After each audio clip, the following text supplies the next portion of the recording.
Now please welcome the co-founder of the Black Votes Matter Fund and one of the leading voices of Cliff Albright. He is joined by 10th grader Zion, a youth student advocate from the Trigger Project. Good afternoon, everyone. My name is Zion Stewart. Good afternoon, everyone. My name is Zion Stewart, and I'm from Devon Street Southeast, better known as Traverse City. I grew up around a lot of trauma and violence like many kids in my neighborhood. I got connected to the Trigger Project through one of my mentors. Going through Trigger University, I felt something I never felt before. A safe space, people who believe in me, and a chance to learn the real causes and the disease of gun violence. More police doesn't fix what's really going on, it just adds more confusion and chaos. It doesn't heal our pain, it doesn't give us opportunities, or make us feel safe in our neighborhoods.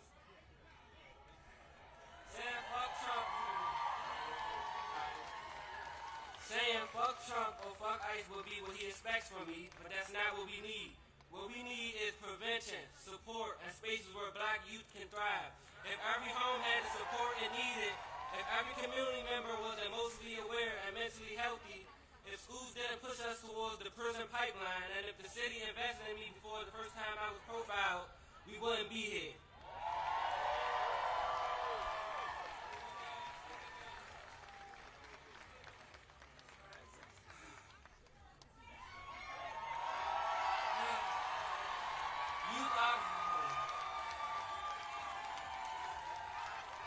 Youth are the solution, not the problem. We deserve to be understood, not blamed or preyed upon.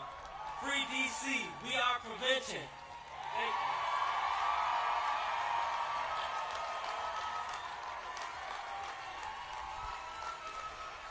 We're gonna give it up again for Zion.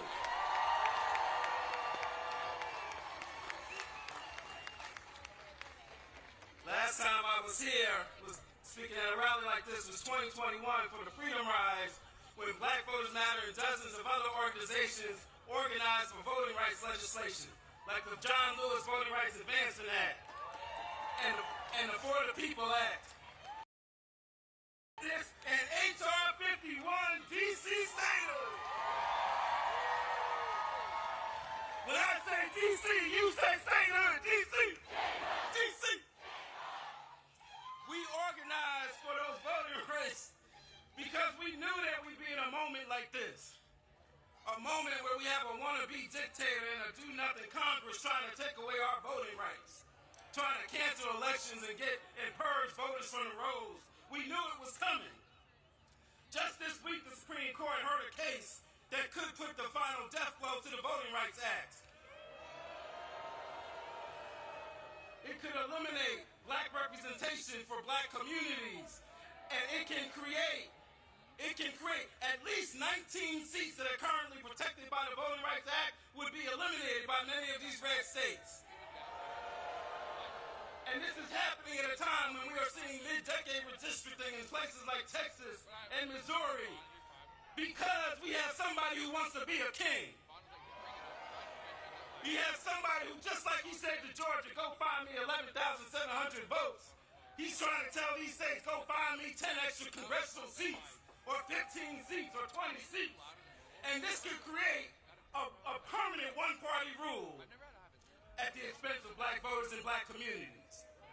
But like so many other issues that are rooted in anti-Blackness, that sickness won't just stay within the Black community, it affects this entire country. And so we join you in saying, no kings. But we got to go beyond no kings, because the last time that call was made in 1776, 1/4 of this country's population was enslaved. And so we've got to go beyond no kings.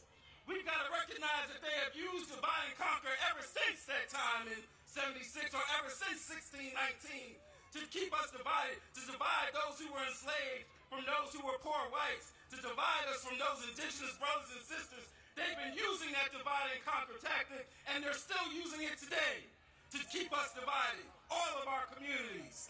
But I've got some good news for you, because what I know is this: if divide and conquer is one of the oldest tricks in the books, then by definition, one of the most revolutionary acts of resistance is simply to be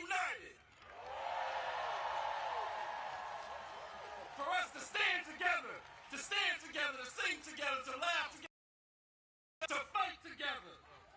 Power to the people, yes, because what I also know is this: their hate cannot beat our love. And when I talk about our love, I'm not talking about a Valentine's Day kind of love. I'm talking about a radical love. I'm talking about you might have to flip over the money changers table. I'm talking about a love that is merged with power, because those two things are not opposite, they go together. As Dr. King told us, power without love is reckless and abusive, but love without power is sentimental and anemic. That's what I'm talking about. He went on to say that power at its best is love implementing the demands of justice, and justice at its best is power correcting everything that stands against love.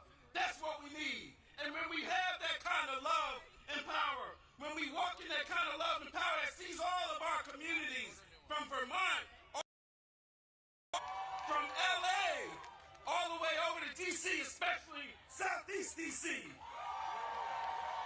When we walk in that kind of love and power, there ain't nothing that I want to be, a small, petty dictator. There ain't nothing that he can do to stop us. Because when we walk in that kind of love and power, there's nothing that we can't do.